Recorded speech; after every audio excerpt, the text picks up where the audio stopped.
guy that's an engineer. If he doesn't want me to know.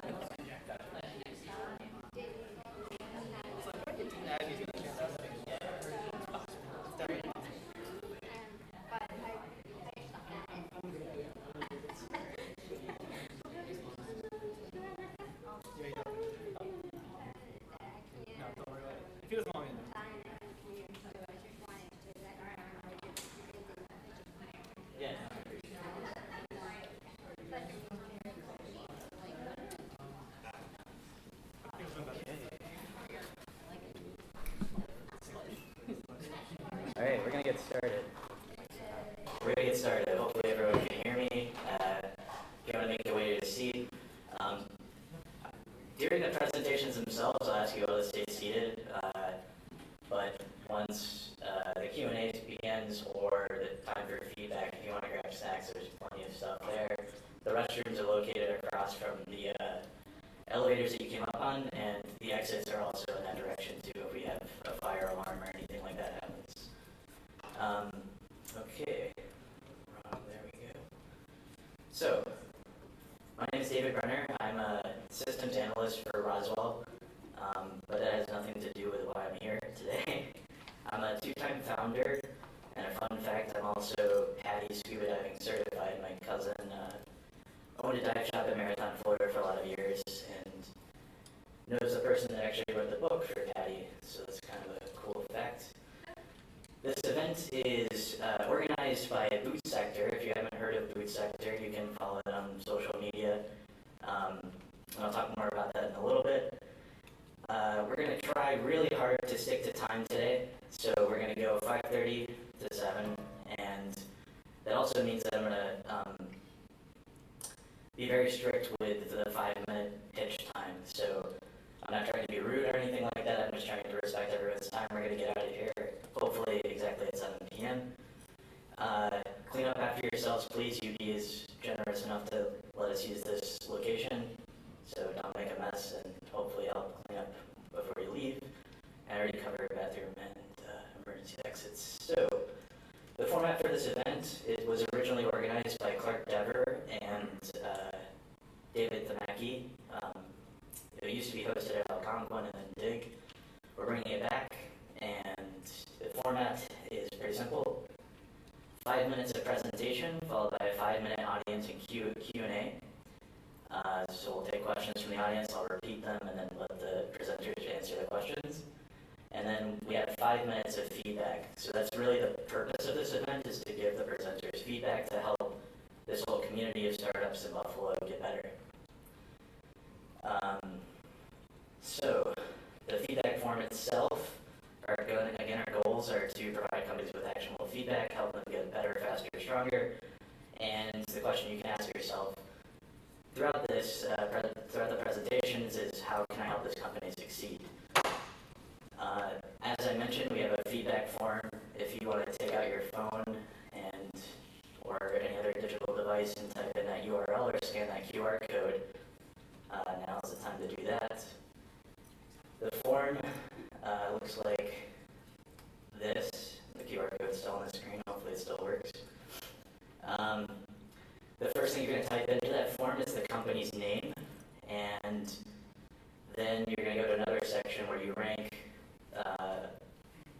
the company's presentation on target market, problem, and need, and it's a scale of 1 to 5, where 1 is the lowest score, 3 is average or unknown if you're not familiar enough to rank them, and 5 is the highest score possible, and there's some guidelines along the right side to help you understand what that means.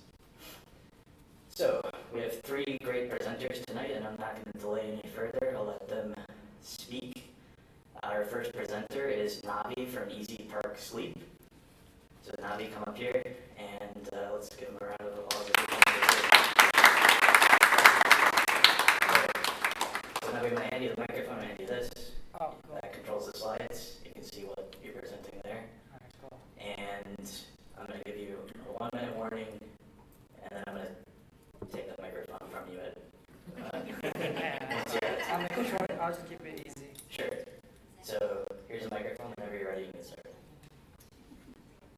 Hi, my name is Navi. I'm launching a company called EasyParksleep.com. Do I play a video? Enter. What makes our company's approach to travel different from other online travel agencies? Ever wish you could just park your car and forget about it for the duration of your trip? With EasyParksleep.com, now you can. I'm going to show you how to search for flights from Buffalo to Orlando on EasyParksleep.com. And search. Flying out of Buffalo Niagara International Airport is the best option for Canadian travelers. There's something about getting on a plane that just feels like an adventure. For Canadian travelers, flying to their U.S. destinations is the perfect way to escape the cold winter weather.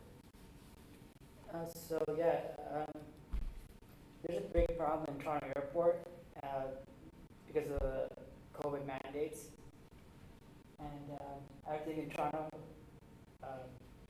nobody's good able to go on vacations. But we try to get a lot of Canadians to prefer to fly out from Buffalo Niagara International Airport.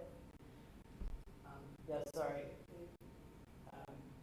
slide's kind of messed up though, but we're trying to make it easy for Canadians to fly out from Buffalo Niagara International Airport, so they could go like Miami or Tampa Bay or Orlando. They could do airport parking, and they could also sleep at an airport hotel before they fly. Like, let's say they're catching a 6 o'clock flight, they want to sleep before they fly out and be at the airport at 6. And the Canadians could take advantage of our airport, and they could save money, and they could save the hassle, and they could get a good night's sleep before they fly. So the total passengers during COVID, Toronto Airport used to do about 50 million, but it took it about 200,000 passengers. Well, Buffalo's one in the yellow. It used to be about 5 million. It also took a dip during COVID, and we're going after the transborder. Those are the people that fly out from Toronto Airport. They go to U.S. destinations. I think we captured about 13 million people. Yeah. And we are commission-based travel website. And we're kind of like very similar to Expedia and Priceline, but we sell airport parking along with flights, hotels, and car rentals. And our team is located in Buffalo, New York. And I have like a hotel operations, and my partner has a website and app development experience. So what we're different from our competition is that Expedia and Priceline, Book.com, they don't sell airport parking. And airport parking reservations, they only sell airport parking. And with Parksleep.com, they don't offer flights, car rentals, or hotels as options. So we're trying to be like one-stop shop for like airport, hotel, airport parking, flights, car rentals. Yeah. And this is my partner Vic. We both live in Clarence, New York. And we started this back in 2018 when research and planning. We started onboarding hotels in 2019. Then 2020 happened. It was like mass furloughing of sales staff people in the U.S. and Canada border closed down. And we're just trying to start back up again. And this time I'm looking for people to help me out with validating, trying to look for capital for marketing and app development and website development. I have like 4 hotels signed up right across the street from Buffalo Airport. And and by Google searching, we could capture all these cities as well. And I think we could get about 50% market share for Buffalo, and the rest maybe we could get like 8%. That we're just getting very conservative numbers. We like to make a lot of sales. The ROI is very good. In 5 years, we'll be very profitable. It's something that's worth doing. And we'll be able to pay back $1 million in about 13 months.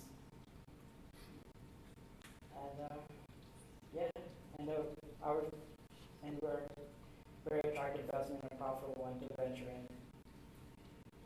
So thank you. And my ask is that we need to partner with like Delta Sonic or food court at the airport, maybe a couple of hotels, and I like to get capital for marketing and advertising and website and app development.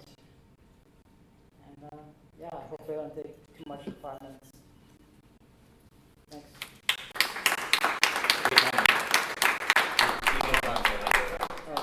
Alright, so you can type in questions there if you would like, or we can just take questions from the audience. If anyone has questions, raise your hand. John. What would be your first 2 immediate hires that you would make if you got seed funding? I'm sorry, I didn't. What would be your first 2 immediate jobs that you'd hire for? So the question was, what would be the first 2 immediate jobs that you would hire for? Marketing and website and app development. Thank you. Alright, next question. Yes. Who specifically are you targeting with the app? The consumer or The consumer. Okay, I'm going to repeat the question. So who are you targeting with the app, the consumer or the providers? The consumers, especially people that live in like the Greater Toronto area near 401 highway. So like we got people in St. Catharines, Niagara Falls, on the Canadian side, Toronto, Mississauga, Brampton. The Toronto airport is all like messed up right now, so we could get a lot of Canadians to fly out from Buffalo Niagara International Airport. Yeah, it will just boost the economy of Buffalo. So. Yep. Are you guys planning on partnering with bus stations and train stations as well? Yeah, we could do that. As long as we could, we could like integrate our system with bus or with Lyft or Uber. We could integrate with them too, or whoever. So. John, you had a question? Yeah. So outside of Toronto to Buffalo, what other cities, around the world face similar challenges that you could then expand to? There's a lot of Canadian cities. Like for example, there's a lot of people from Montreal. They fly out from Plattsburgh, New York. There's a lot of people from like Calgary. They fly out like from North Dakota. And we have a lot of cities in like Orlando, Washington, Seattle, wherever. Like we have 200 locations around North America. Cool. Thank you. Yes. I saw the $1.5 million number up there a few times. Was that something like you're looking for from an investment standpoint? You have it, you've used it, I use like 400,000 of my own, but I like to partner up with a person who has a lot of money though. Yeah. Okay, any other questions? Alright, with that, if you have not already, let's give you another round of applause. Thank you. And if you have not already, scan that QR code and we're going to spend about 5 minutes filling out this feedback form. So take your time with it.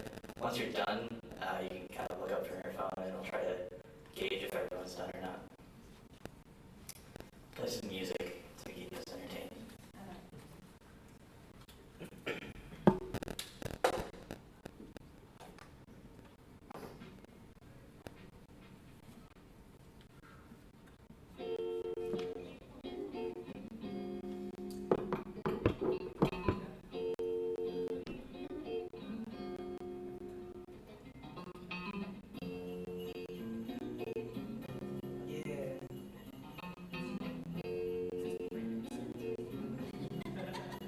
She woke me up with a bang bang, looking over cross-eyed, had a big hunch that the world was a big lie. When I got up, all the blood to my head, I got so dizzy, fell back into my bed. I went over to the wayside, looking for the high tide. What will I find? Will I find? Will I find? All I saw was a man that had a hat that had a pom-pom. It's been there for years. Can someone tell me how long? Wake up to tell me. Wake up to show me what I could not find. Wake up to tell me. Wake up to show me what I could not. You see, this morning woke me up at 2:45, and I didn't know what that much. She put a spell on me. Said I had to go down to where the cliffs meet the sea. There being no man to present my place, so I headed way down to the big pier, to the waiting from my big friend. I wheel around behind to my blind side.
Alright, some people are still typing. I'll give you another minute, and then we're going to start the next presentation.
Alright, we're going to get started with our next presenter. This is View, and it's going to be presented by Alexandra and Gary. Go ahead and make your way to the stage, and let's hear a round of applause for you.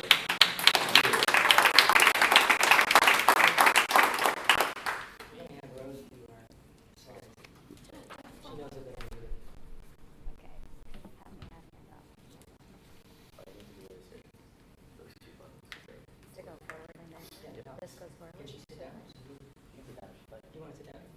Might be easier. You guys can get started whenever you're ready.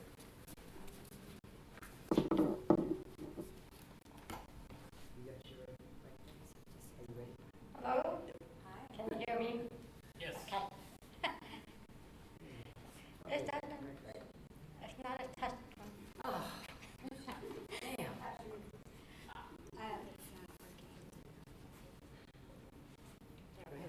Can I go ahead? Yeah, whenever you're ready. Are you ready? Yes. Okay. Our company, the viewers here, the bridge the gap, those who can and cannot hear. I am Alexandra Cartier.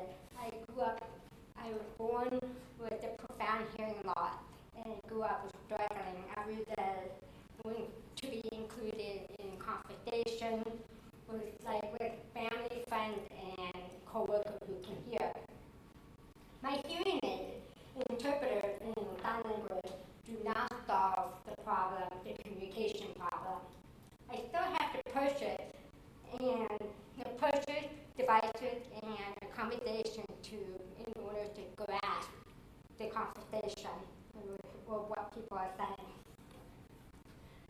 So I understand what it's like to be left out in a conversation, especially in a group setting. We miss what people are saying, and we have to ask people to repeat themselves. It's exhausting and it's frustrating, and we get lost in translation. Because of the hearing disability, we have a 50% graduation rate. Go ahead. Okay, we have a 50% graduation rate and 70% unemployment. Wearing a mask has made communication more difficult. We depend on reading lips and also a facial expression to help us.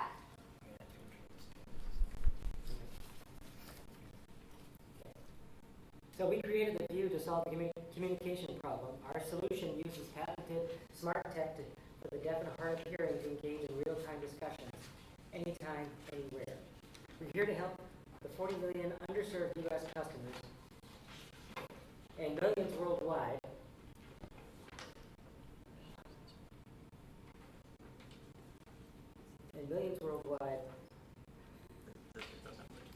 Oh,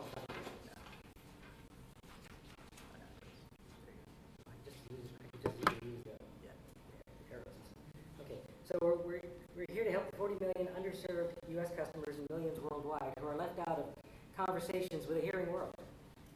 We will be beta testing our first prototype, and research on our next MVP is the View Smart Glasses is already underway. Initially, View devices will be directed towards 200,000 disabled college students who are deaf and hard of hearing, and their schools. UB is a perfect example.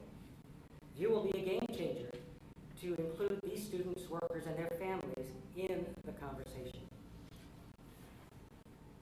Unlike competitors that address only part of the problem, the View portable unit with real-time captioning and patent speaker awareness enables the deaf and hard of hearing to engage in secure conversation anywhere. So Wi-Fi, internet, no more lost in translation. We're asking for $500K to fund development of the apps that we need, salaries for engineers, and R&D towards our next product, smart captioning glasses. Our challenge right now is syncing our app technology across the universe of Android and Apple. There are 7 reasons to invest in the View. First of all, you'll be enabling the deaf and hard of hearing to live, learn, and work independently, just like you. The hearing industry is a $23.5 billion market with hearing aids, interpreters, and other assistive technology. Unfortunately, 80% of adults who could benefit from these devices don't use them because of denial, quit mumbling, and I'll understand what you're saying, or stigma, or cost. The average cost for hearing aids is $2,300 per ear. That's average. You can go up to $8,000 or more. So our patented technology is launching this year. Our second MVP product, again, our research is beginning right now. We have a pay-it-forward mission. We want to support the deaf and hard of hearing individuals and nonprofit organizations. We have a revenue subscription model just like the cell phone companies. And our team includes experienced business owners, engineers, and subject matter experts. Who want to join the conversation?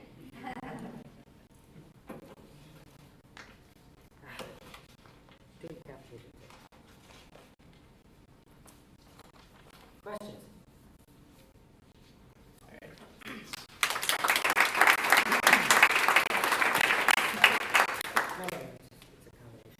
Okay, does anyone have any questions for the View team? Brandon? Can you explain where you guys differ from your competitors more clearly, please? Can you explain where you differ from your competitors more clearly? Okay, well, unlike our competitors who solve only part of the problem, we offer real-time speech captioning and audio situational awareness. This is an example of an environment where the deaf and hard of hearing get lost. You speak, I speak, they speak, and in those transitions, they get lost. So we're providing situational awareness to say, there's a speaker over there, this is what they said, and if that, now I can look at the person who's speaking and follow the conversation. That's really the big differentiator, is we provide situational awareness to say, there's a speaker, this is what they said, and now you can follow that conversation. How is it doing that? Are you, like, I don't know if I might have missed how it's, are you looking on your phone and it's showing different colors? Well, right now, The question was, how does it work? How does it do that? okay, right now, this is our prototype for what we want to market immediately. Okay, this is a microphone array, and whenever you speak, it'll pick up your voice, and the LED lights indicate the direction of the voice. The transcript will be on the phone. So unfortunately, for the user, you have to look at the phone to follow what people are saying. Our MVP, the glasses that we're looking at, we want to develop, is you'll be able to stare through the glasses like watching a real-life movie with captions and directions as to where the speaker is. That's the big difference. Got it. Come on. How difficult is it to go from English to other languages? How difficult is it to go from English to other languages? Ask Google. We don't develop that technology. The Google, Microsoft, Watson, all sorts of companies have speech to text. All sorts of companies have different versions that go from one language to another. We're going to ride on that technology. It's not. We don't have enough capital to do something like that. But we can exploit it. We can take advantage of different ways of using that technology. So. Elias, and then how does the array handle multiple speakers at one time, and how does that transcribe? How can you determine Well, the layer? the technology is there to handle multiple speakers. And for the most part, most conversations we take turns. Nobody talks over each other. Now, if you get into heated discussions, that's a different ballgame. But the whole point is that most discussions in a classroom, in a meeting, are people talking one at a time. So for the most part, it solves 80% solution for people. But the technology is there, and there are devices that we can use and software that we can use that will handle it, and we can do multi-streams, and we can, if we have a big enough display, we can do everything we want. So. Are you processing the translation and transcription on the device? Are you sending it back to the server? Are you using Amazon Lex or Microsoft product for transcription? Okay, well, what we're... how are you processing the audio data? What are you using to process it? Okay, well, the device picks up the audio, ships it to the phone ships it to our cloud service, which interacts with, right now we're using Google, but we could use Watson or whatever.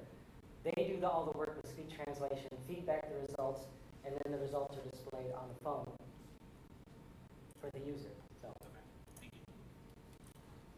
In the back. What's the optimal distance to allow it to work? Okay. What's the optimal distance for it to work?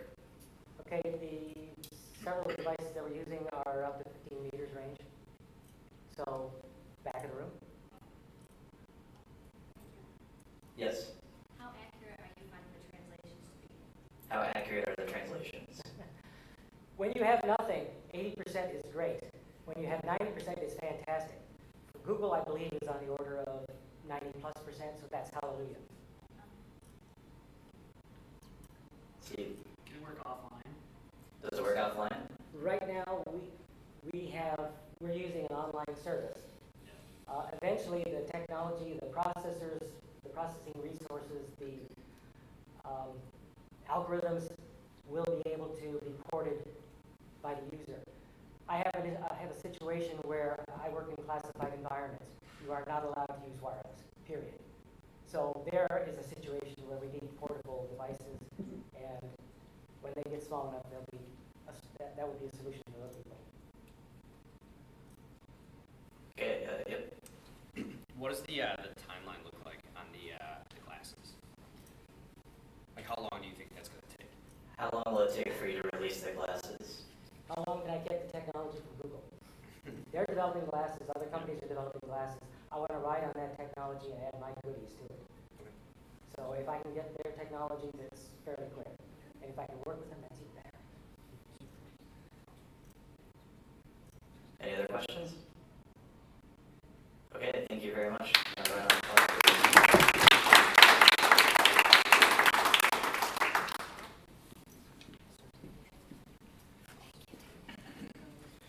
Okay, another 5 minutes for feedback for VU.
needs to use the restrooms, they're right across from the elevators.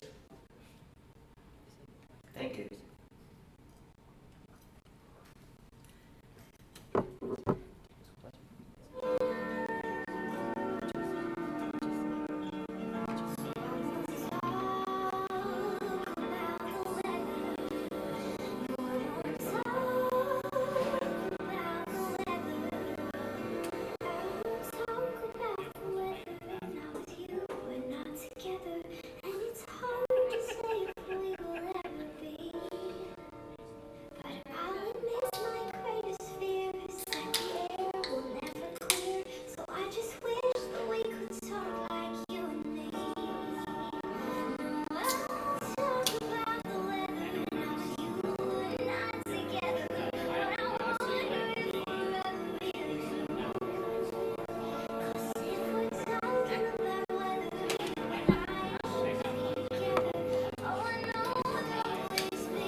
Alright, we'll give 1 more minute for feedback to kind of wrap it up.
Alright, we will hear now from our third presenter. That's going to be John with My Step. Steps. Let me pronounce that correctly. Yeah, my step. Alright, hi John. Hi, how are you?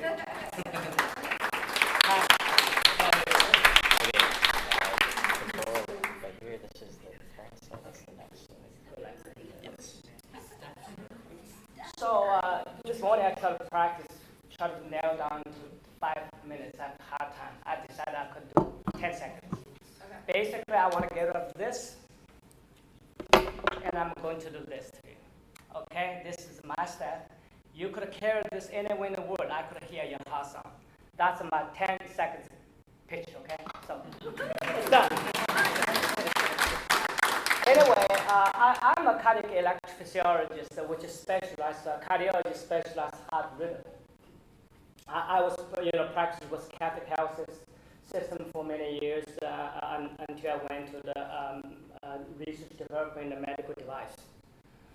So basically, as you know, the stethoscope has been a symbol of a healthcare professional. You saw on TV and a movie, and somebody wears stethoscope, they're doctor or nurses.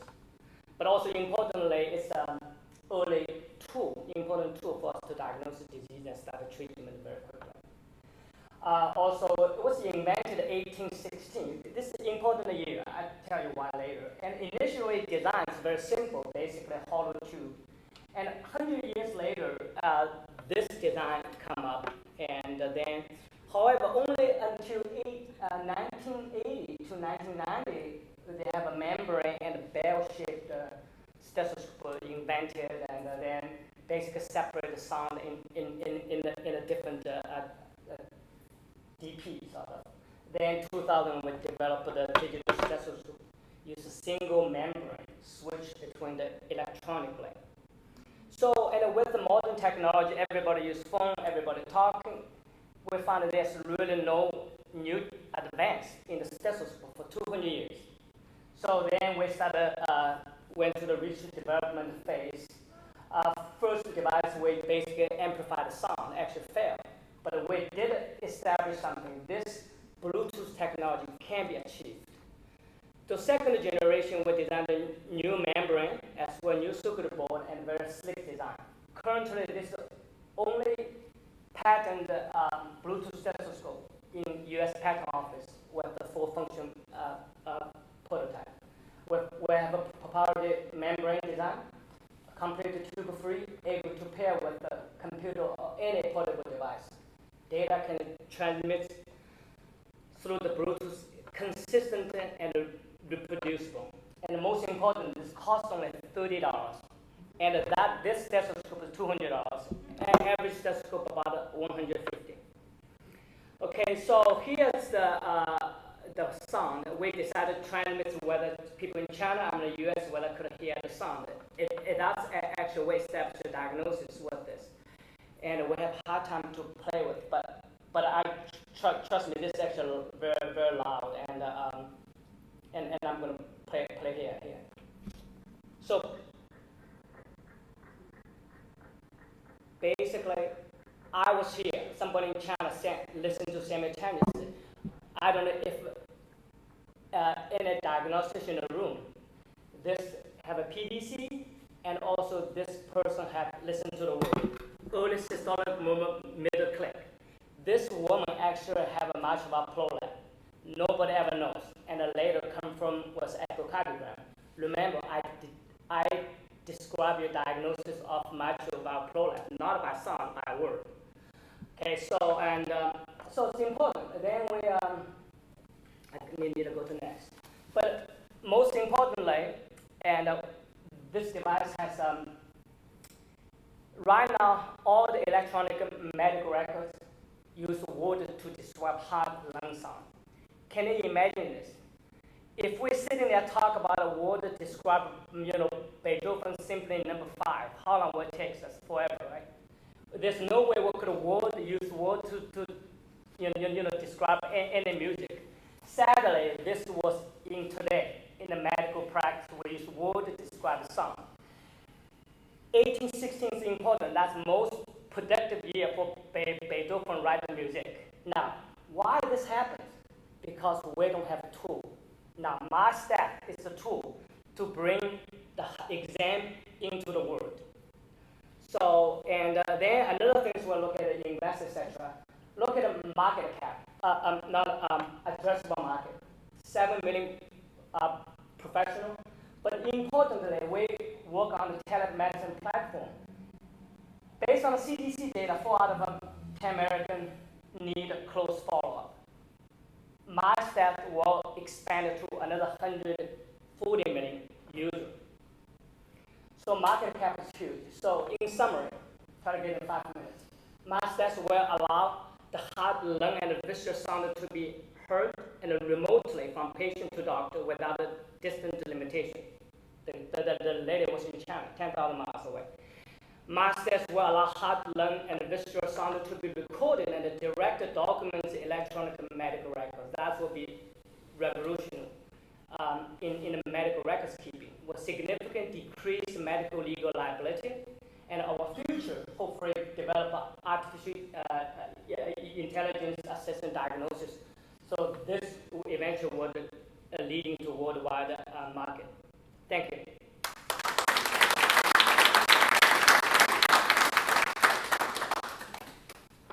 Great. So sorry, I talk too fast and I try to get in 5 minutes.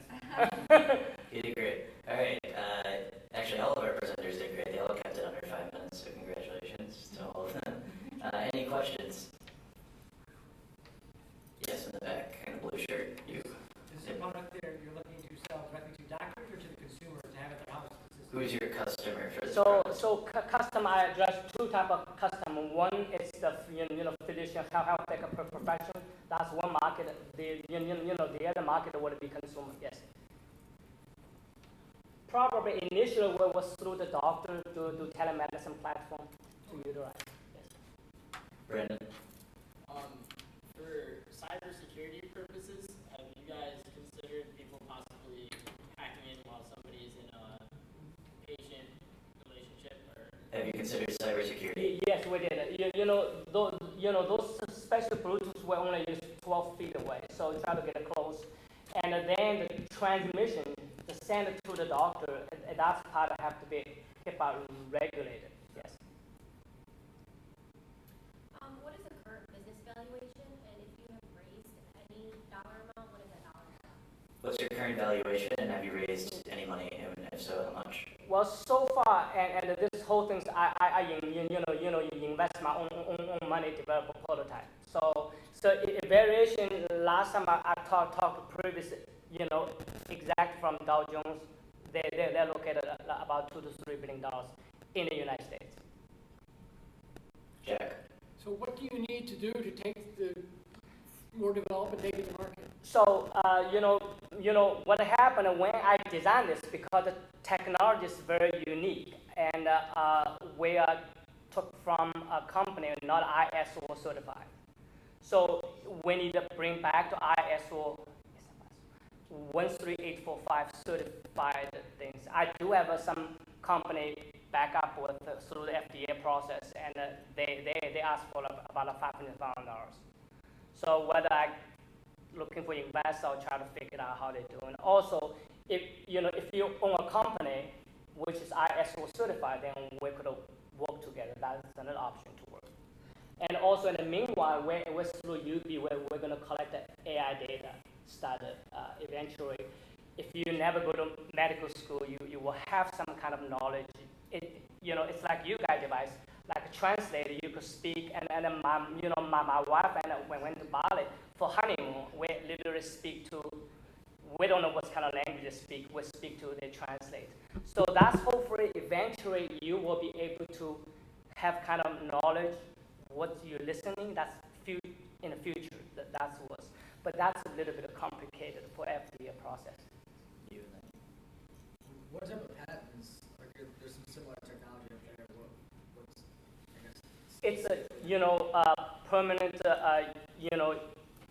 utility patent. We actually just basically, passed the, exam just a few months ago. So we submitted in 2018, but they're coming back. So we claim, we have a lot of claim. We have 22 claim.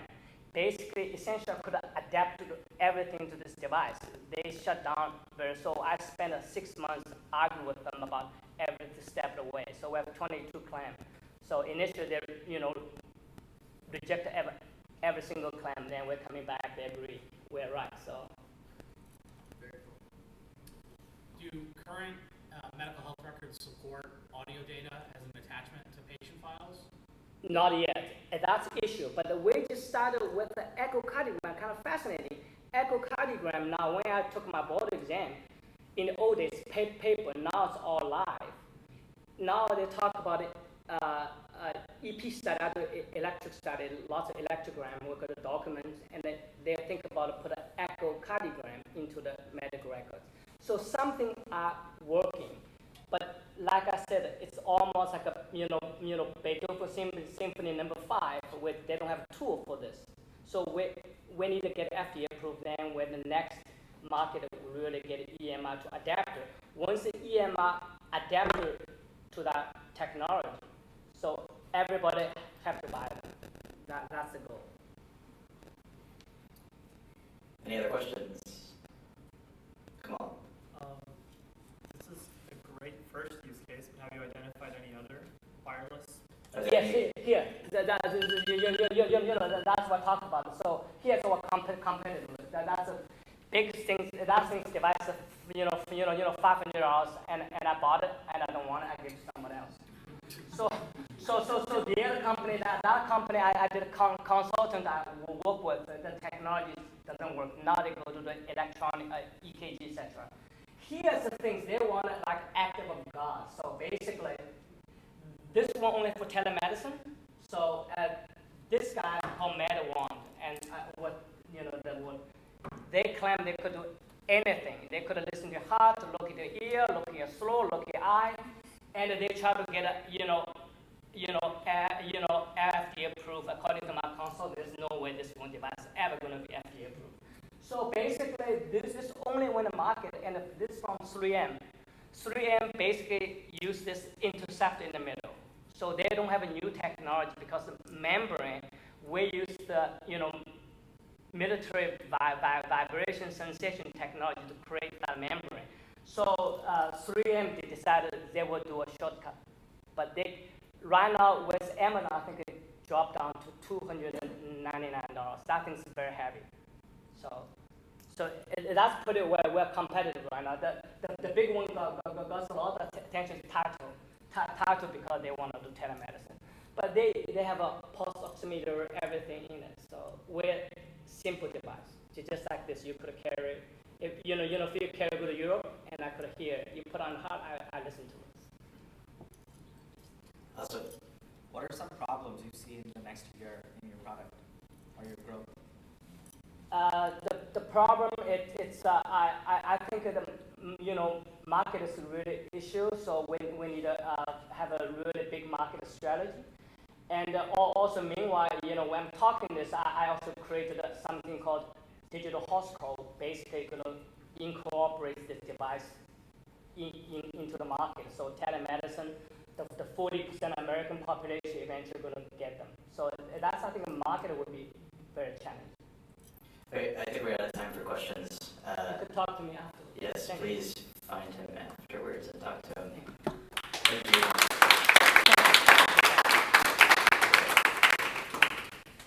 All right, you know the drill. Another 5 minutes for feedback. And play some music.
I mentioned previously that this event is organized by BootSector, and if you have an interest in hosting your own startup event, BootSector actually has a grant program, so you could actually get a little tiny bit of money.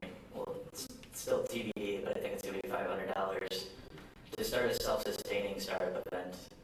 So if you have an idea, email, what's a good email for that? Alright, email Jordan at bootjoin. No? There's an actual email. Okay, Yeah, actually, here you go. Go to joinbootsector.com and there's a contact us link at the bottom of that, so go use that. Sorry, Jordan, for giving out your email. But so the mission of BootSector is to empower, educate, and support local entrepreneurs and startup leaders like you. As I'm saying, we really want more events in the community, so that's the point of this event, is to give startups within our community opportunity to get some pitch feedback, some practice. Hopefully you all gave great feedback, I'm sure you did. And we also want to improve this event, so tomorrow in your email, assuming you bought a ticket to this event, you will receive a survey. I really ask you to please, spend 3 minutes and fill out that survey. It's just going to be 2 questions. And also on that survey, if you leave your email address, we'll follow up with you if you're interested in volunteering more for BootSector. With that being said, usually I would tell you to continue the conversation after this event across the street at Ulrich's Pub, but unfortunately Ulrich's is closed on Tuesdays. So I'm going to make the executive decision of instead, please go to Big Ditch if you'd like to continue the conversation after this. You're welcome to hang around in the lobby for about 10 to 15 minutes, but then we will probably kick you out of here. So head over to Big Ditch on Ellicott. It's just down the street there. So, all right, thank you everyone. One more round of applause, please.